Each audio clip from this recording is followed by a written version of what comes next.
vamos a ir con las preguntas. Jesús Maraña. Bueno, yo imagino que más que las diferencias que puedan tener usted y Fernández Díaz o Montoro, que también ha sido evidente la diferencia con Montoro, lo ha resaltado él mismo ayer, a los ciudadanos lo que nos interesa es si hay soluciones al asunto de Cataluña. Y la realidad es que desde 2010 se ha triplicado el apoyo al independentismo. Yo le hago una pregunta concreta. El mismo día que Rajoy y Merkel se reunían y que estaba el mensaje de Merkel diciendo que Cataluña quedaría fuera de la UE o tendría que ponerse en lista de espera si se declaraba la independencia, ese mismo día se presenta por el PP la reforma del Tribunal Constitucional urgente y unilateral en el Congreso. ¿A usted le parece que es acertado eso? ¿No es incitar al voto independentista? Vamos a ver, primero, ¿por qué se presenta ahora o por qué aumenta el voto independentista, que es la parte primera en la que usted ha sentado su afirmación? La historia nos dice que los movimientos secesionistas en Cataluña siempre se han planteado cuando ha habido un momento de debilidad en España. 1640 se plantea cuando se hunde el comercio con América y con la rebelión en Portugal. 1711 con la guerra de sucesión, que no guerra de secesión. 1931 la proclamación de la República. 1934 ley de contratos de cultivo, revolución de octubre. Y siempre hemos perdido todos, Cataluña y las otras España. Pero, entonces, ahora, ¿por qué se plantea? Porque ha habido una crisis gigantesca que ha obligado a todos, a todas las autoridades a apretarse el cinturón. ¿Qué es lo más fácil cuando estás gobernando? Decir la culpa no la tengo yo, la culpa la tienen estos señores e independientes viviríamos en Alicia, en el País de las Maravillas.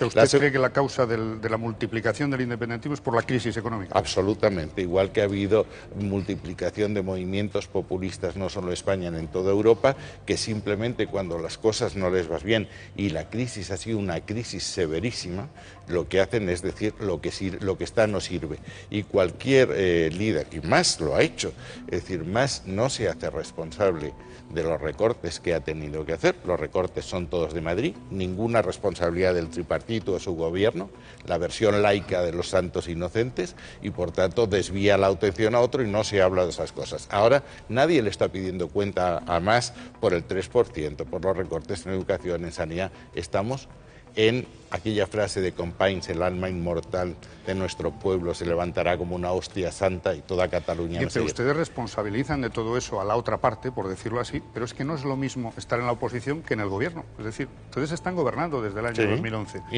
Y el independentismo ha segudo creciendo. Este es el problema. Y solo una pregunta concreta. Volvemos al tribunal. Antes de que usted hablara de la reforma constitucional, el ministro de Justicia también dijo el 6 de agosto que en la próxima legislatura convendría abordar una reforma constitucional. Pero es que inmediatamente el Comité Electoral del PP decidió que en el programa electoral no iba a estar esa reforma, no se iba a plantear, es decir, que ni siquiera se plantea la posibilidad de conseguir consenso. Y sin embargo se apuesta por la reforma del TC, que insisto, es emplear los recursos legales y no la discusión política. Es una decisión electoral, ¿no? No. Ah, no. No. Vamos a ver, ¿por qué se adopta esta decisión? Porque después de las sentencias del Tribunal Constitucional sobre el non nato referéndum del 9 de noviembre, ¿se acuerda usted? Que el Tribunal Constitucional declara nulo y sin efecto jurídico, parece que no tenían los medios suficientes en otras sentencias para hacer que esas sentencias se cumplan. Y lo que caracteriza... Eso sabe que hay muchos juristas que lo discuten, ¿no? Que hay elementos suficientes pero para... si usted me deja exponer mi opinión, claro. Es decir, esto está copiado del artículo 142 y 143 de la Constitución austríaca, que nadie dirá que no es una constitución democrática. Y se hace porque la reacción a las cosas que vayan a hacer, que nadie sabe qué van a hacer. Ese es uno de los problemas. Bueno, ellos sí que lo han dicho bien claro. Mas asegura que declarará, si tiene mayoría absoluta de diputados en el Parlamento catalán, de forma unilateral la independencia. Eso no cabe duda que el Tribunal Constitucional lo declara nulo. Ya ha habido varias sentencias que lo dicen y el artículo 1 y 2, que dice que lo que afecta a España lo decidimos todos los españoles y no una parte, y el artículo 2 que habla de la unidad de España, eso no hay duda. El problema es qué hacen después y qué reacciones jurídicas tienes. Es obvio que hay una reacción jurídica, que es el artículo 155, que es la suspensión total o parcial de la autonomía, pero eso es la bomba atómica. Entonces vamos a ver si logramos que haya procedimientos más graduales que se vayan adoptando a medida que ellas vayan haciendo cosas.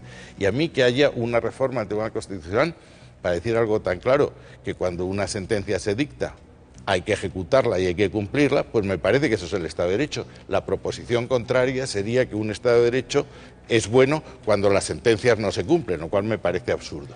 Solo una cosa más sobre esto. Pero no es electoral, es consecuencia de haber constatado que el Tribunal Constitucional planteaba dudas de si tenía recursos suficientes para implantar. Esto es exacto, esto ya ha pasado. Si esto fue la ley de contrato... Usted el otro día también planteaba que en esa reforma usted plantearía trasladar el IRPF a Cataluña. No, vamos a ver. El señor Montoro ayer dijo que además usted ya planteaba eso desde el año 94 y que a usted lo que le gustaría es ser ministro de Hacienda. ¿Qué responde a esto? Son dos cosas que no tienen nada que ver. Una cosa es cierta y la otra no. Bueno, viene a decirle que no es su asunto. Bueno, las dos son falsas, porque la primera vez que lo planteé, para ser exactos, fue en una tesis doctoral que hice en Harvard en 1973. Lo publiqué luego en 1994. Es decir, el problema no es si este impuesto o el otro. El problema, si me dejan un minuto para explicarlo, la diferencia entre el Estado y una familia es que una familia se sienta en la mesa y dice estos son los ingresos que tenemos y estos son los gastos que nos podemos permitir. En una administración pública pasa lo contrario, primero deciden cuáles son los gastos y luego fijan los impuestos para cubrir esos gastos. Cuando una comunidad autónoma ni siquiera tiene que fijar los ingresos, tiene que establecer los ingresos, sino que los ingresos se los pide a otro, es una transferencia, un trasvase de agua, eso llega a que tomes decisiones de gasto sin necesidad de determinar cuáles son tus ingresos. Hay un ejemplo muy claro que yo suelo poner. Yo viví en Bruselas 17 años, donde por cierto también estudié este tema. La basura la recogían 2 días a la semana. Los bruselenses dijeron que aquello era una cochinada y entonces el ayuntamiento dijo, pues muy bien, si ustedes quieren que lo recojamos todos los días hay que multiplicar la tasa de basura por 3. Y entonces ya no les pareció tan razonable. Entonces lo que yo quiero es establecer un sistema de financiación que controle la expansión del gasto público. Que el ciudadano cuando va a votar sepa lo que está pagando por los servicios que recibe y decida con ese dato si los quiere o no lo quiere. Y cierro el tema diciendo, hay servicios esenciales, la educación, la sanidad, servicios sociales, cualquier otro en que nos pongamos de acuerdo, en que tienen que ser universales, gratuitos e idénticos. Lo mismo en Badalona que en Almería o que en Valencia. Y eso cuando empieza tiene que estar pagado por los impuestos del Estado.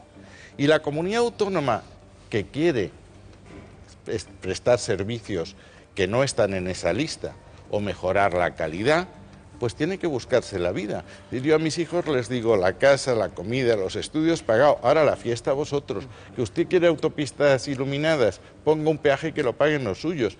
Que usted quiere representaciones en el exterior propias, las famosas embajadas, que no tienen razón de ser, en mi opinión, porque tienen las nuestras. Pues eso dígale usted al contribuyente catalán lo que cuesta y entonces él decidirá. Pero vamos, yo lo de ser ministro de Hacienda, mire usted, yo ya a estas alturas, yo ya empiezo a pensar que lo que me toca es vivir un poco. Desde luego, si el presidente Rajoy, y solo el presidente Rajoy, considera que los reservistas tenemos que seguir en filas, serviré. Pero yo llevo cotizando desde los 23 años y desde luego estoy encantado con ser ministro de Exteriores y Cooperación. No hay ministerio más bonito ni honor más grande que representar a España fuera. Un segundo, Natil, antes de dar paso a tus preguntas, vamos a conocer la situación actual de los refugiados, que también, lógicamente, es un asunto que a usted le compete, a su cartera. Pero antes, para zanjar el tema de la cuestión de Cataluña, ¿está completamente descartado una intervención militar en Cataluña?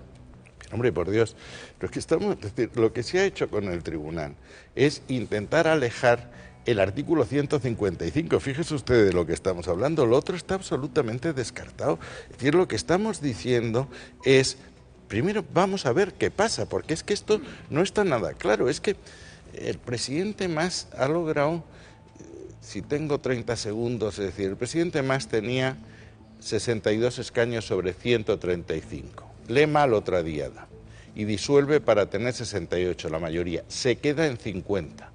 Y pone el balón en la pista de Esquerra Republicana, que son los independentistas de verdad. Y al final se ha cargado la coalición, Convergencia y Unión, que ha sido una coalición que podía negociar con todo el mundo en Barcelona y en Madrid, ha escondido su partido en una lista, Junts pel Sí, que es como el camarote de los hermanos Marx, porque esta es de la extrema derecha, esta es de la extrema izquierda, y si las encuestas si el resultado es el que dicen las encuestas, Mas no va a ser presidente, porque la CUP no le va a hacer presidente.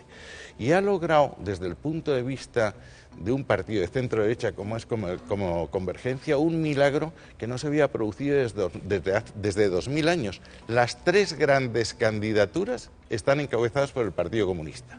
Y tiene que pedir a una señora que vive en el Paseo de Gracia y que es una burguesa normal, que vote a una lista encabezada por el señor Romeva, al que yo conozco muy bien, y es un señor muy simpático, pero es comunista. Entonces todo esto es muy raro. A mí que los comunistas voten a los comunistas me parece razonable, pero que los convergentes voten a los comunistas no me parece tan razonable. Y que hayan logrado en todas estas juergas que quien esté en el ayuntamiento sea la señora Colau, pues no deja de tener mérito como estrategia política, ¿no? Y ahora pues vamos a ver dónde vamos, porque al día siguiente, ¿qué pasa?